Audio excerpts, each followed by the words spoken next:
Alah gayanya setanding tokoh-tokoh sedia ada dalam kalangan masyarakat Melayu. Nak rakyat ke popok generasi muda ni, cuba kenal wayang kulit ni. Kalau kita kenal wayang kulit kan, kita minat lah. Kalau tak kenal, tak minat. Jadi harap-harap kenal je. Siapa-siapa nak belajar wayang kulit pun mari kita ajar cara buat, cara main, apa kita ajar. Saya lah. Pasal seni ni bukan kata untuk diwarisi, malah kita kongsi bersama. Seni tradisi masyarakat Kelantan itu kini kian dilupakan oleh generasi masa kini. Pelbagai inisiatif yang dilakukan pelbagai pihak untuk menarik kembali minat terhadap wayang kulit terutama kepada generasi muda. Tugas itu turut dipikul RTM Kelantan melalui Kelantan FM yang menjadi satu-satunya radio yang masih menyiarkan penerbitan wayang kulit di stesen radio itu. Dan sama-sama kita memperindukan seni budaya Kelantan, sebab itu Kelantan FM mengadakan wayang kulit kerana kita tengok stesen-stesen lain tidak menyiarkan wayang kulit. Apabila kita tidak kembangkan, apabila RTM tidak kembangkan lagi wayang kulit menerusi program yang disediakan oleh jabatan sendiri, sudah tentu wayang kulit akan hilang di telan zaman. Sementara itu, bagi peminat wayang kulit Nur Azmin Abu Bakar, seni wayang kulit tidak harus dilupakan oleh generasi masa kini. Bila saya tengok Lon ni, anak muda zaman Lon ni dia tak cakna dengan kesenian tradisional ni. Menyebabkan kesenian ni makin luntur, makin dilupakan. Walau zaman berganti zaman, seni warisan wayang kulit ini harus dipertahankan untuk tatapan generasi mendatang. Laporan Amirul Hafiz Rosli, Selamat Pagi Malaysia.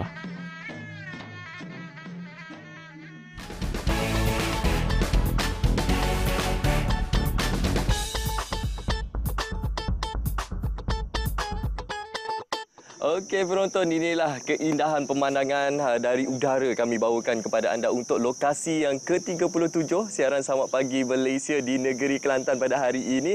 Dan untuk makluman anda semua, negeri Kelantan ini bukan sahaja terkenal dengan kebudayaan dan juga keseniannya, malah juga orang Kelantan ni terkenal kerana mereka rajin berniaga, orang kata. Businessman ataupun usahawan berjaya ramai dilahirkan di negeri Cik Siti Wan Kembang ini. Jadi termasuk juga Universiti Malaysia Kelantan ini bagaimana mereka memainkan peranan yang sangat penting untuk menjadi institut ataupun pusat kecemerlangan keusahawanan yang terulung di Malaysia. Jadi hari ini saya cukup berbesar hati sebenarnya bersama dengan dua orang tetamu, iaitu kita bersama dengan yang berbahagia Profesor Dr. Muhammad Nur Hakimin bin Yusof, Pengarah Kanan Institut Keusahawanan UMK. Okey Prof, Assalamualaikum. Waalaikumsalam, terima kasih menawar. Dan juga selain kita sama dengan Prof, kita sama di ujung sana usahawan berjaya Prof, juga merupakan graduan daripada UMK. Betul. Prof, iaitu Puan Nur Izzati binti Abdul Ghani.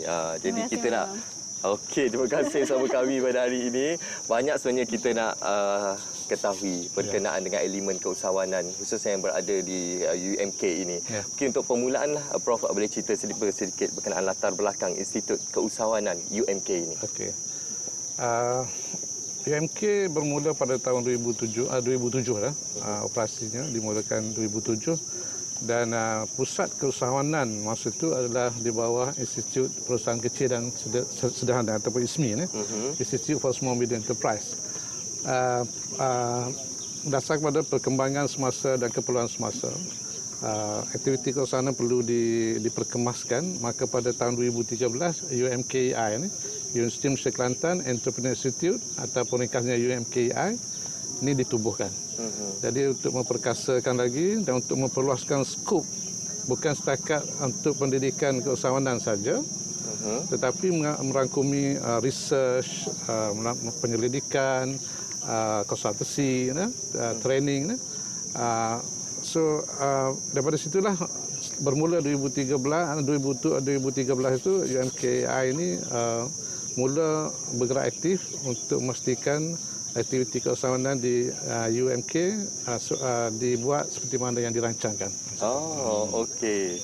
Sebelum kita nak bersama dengan Puan Izzati, mungkin kita nak berikan penerangan lebih lanjut lah. Ialah aspirasi UMK adalah untuk menjadi pusat keusahawanan yang terulung di Malaysia ini. Untuk melahirkan lebih ramai usahawan-usahawan yang berdaya saing, yang kompetitif. Bukan saja bersaing di peringkat tempatan, malah di peringkat antarabangsa. Jadi bagaimana ekosistem yang diterapkan di Institut Keusahawanan di sini, Prof?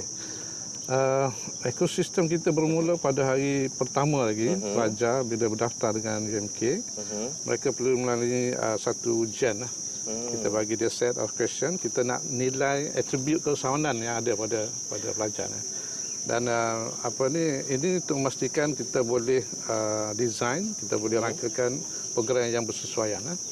Jadi untuk itu kita ada pusat keusahawanan kita yang diteraju oleh UMKI. Di bawah UMKI ini kita ada 4 pusat yang berfungsi mengikut target masing-masing lah. Yang pertama adalah kita panggil Center for Entrepreneurship Education and Development. Yang ini adalah untuk tumpuan kepada aktiviti pelajar, keusahawanan pelajar, sama ada training, coaching, incubator.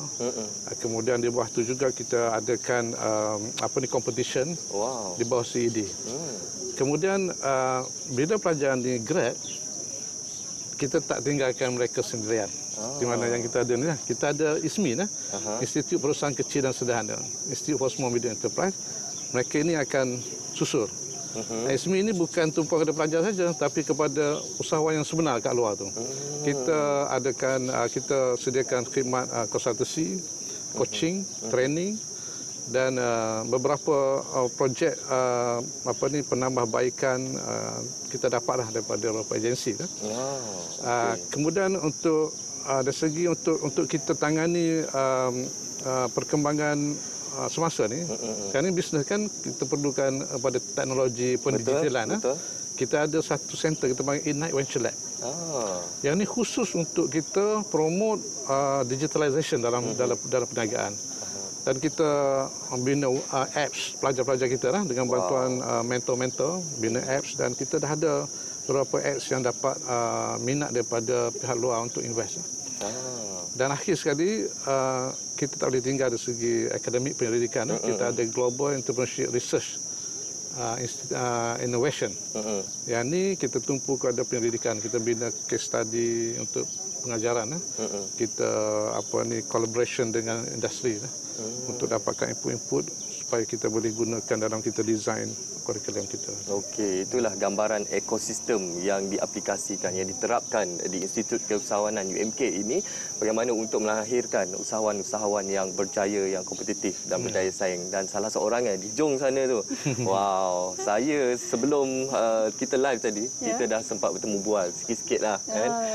Saya sebenarnya terpukau dengan kejayaan yang dikecapi oleh Puan Izzati sendiri. Tapi sebelum kita nak bercerita soal kejayaan ni, kita imbas kembali sewaktu Puan Izzati menjadi mahasiswi di UMK ni. Bagaimana UMK ni ataupun ialah menerapkan elemen keusahawanan dalam diri Puan Izzati sehingga menjadi seorang usahawan baik. Okey, terima kasih Menawar. Okey, first sekali terima kasih kepada UMKEI dan juga alumni UMK kerana menyantuni Izzati pada hari ini. Okey, masa jadi mahasiswi dulu, memang sangat best duduk kat UMK. Sebab apa tahu? UMK bagi K-shop untuk berniaga. Dia macam family mart macam itulah. Lepas tu UMK Zati sendiri berniaga, macam-macam berniaga boleh buat, jual bihusup dari bilik ke bilik. Dari bilik-bilik? Masak sendiri ke? Ya, masak dengan kawan-kawan. Lepas tu sampai jual nugget, melecok tangan pun pernah. Ya Allah. Lepas tu macam-macam lagi pernah jual jambu batu tau. Lepas dari solat subuh terus pergi cari jambu. Kita pernah cuai sehari 20 kilo. Jambu batu tu kopek dengan kawan. Macam tu punya mindset yang diterapkan dan juga semangat bila dapat sokongan penuh daripada UMK itu sendiri. Wow, yalah, kalau kita dengar cerita daripada Izzati itu sendiri, dari zaman belajar dulu, memang sentiasa berniaga, macam-macam cuba kan.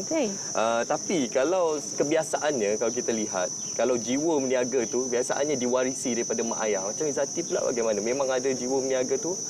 Okey, kalau macam Izzati pula, mak ayah petani, pesawah. Kira memang susah lah. Dia sebab kesusahan tu, Zati nak majukan diri. Kenapa orang lain boleh berjaya, kenapa aku tak boleh berjaya? Jadi sebab semangat tu yang tinggi tu membuatkan kita tak nak bergantung kat mak pak. Maksudnya tak mau duk minta duit sangat. Okey, jadi UMK banyaklah mengajar erti macam mana nak berdikari kan, dengan berniaga boleh dapat duit kan, boleh bagi rasa kawan-kawan, belanja kawan-kawan makan, kan, macam tu. Okey, itulah antara keberhasilan. Saya yakin tenaga pengajar seperti Prof sendiri cukup berbangga dengan pencapaian yang dicapai oleh Izzati sendiri sebagai salah seorang graduan di sini. Jadi apa lagi antara sokongan daripada pihak UMK sendiri dalam memperkasakan sifat keusahawanan dalam kalangan pelajar ini? Ialah kita melihat situasi semasa. Jadi kita perlukan kerjasama daripada industri juga untuk menempatkan mereka dalam situasi ini, Prof. Okey, kita memberi peluang seluas-luasnya kepada pelajar untuk terlibat dalam perniagaan lah kita katakan. Walaupun kita dapat simple, tapi di situ sebenarnya adalah orang kata permulaan. Kita dengar tadi jual jambu kan semua. Tapi itu sebenarnya dia membentuk peribadi dan juga mindset kita. Itu yang penting. Dan untuk memperkuatkan lagi, memang kita ada collaboration dengan industri dah. Sebab industri ini kita bawa usahawan yang berjaya untuk kongsi pengalaman dan juga untuk coach pelajar-pelajar kita sebenarnya. Ada yang kita hantar kita baru saja tamat satu program di Pasir Putih, di mana kita hantar pelajar kita berada dengan usahawan di sana dan bantu mereka mengenal pasti masalah dan cuba selesaikan masalah, dan ia akan dibentangkan kepada kita nanti. Jadi di situ sebenarnya kita dah latih pelajar kita hidup dengan usahawan dan lihat realiti hidup seorang usahawan itu sendiri. Dan kolaborasi dengan industri ini sangat penting lah. Bukan setakat itu saja, dia juga memberi input pada kita untuk kita memperkemaskan lagi kurikulum kita. Teori pun penting. Betul, setuju. Praktis itu amat penting. Sebab biasanya teori, praktis orang kata sama tapi kadang-kadang tak sama. Ada yang tak diajar dalam kelas tapi berlaku dekat luar. Sebab itu kita perlukan hubungan baik dengan industri untuk sokong kita untuk bagi input dan untuk latih pelajar kita. Okey. Iyalah, kalau kita bercakap dunia perniagaan ni, Prof. Dunia perniagaan pantas berubah. Mungkin apa yang praktikal pada 5 tahun lepas tidak lagi relevan pada hari ini dengan adanya teknologi digital dan sebagainya.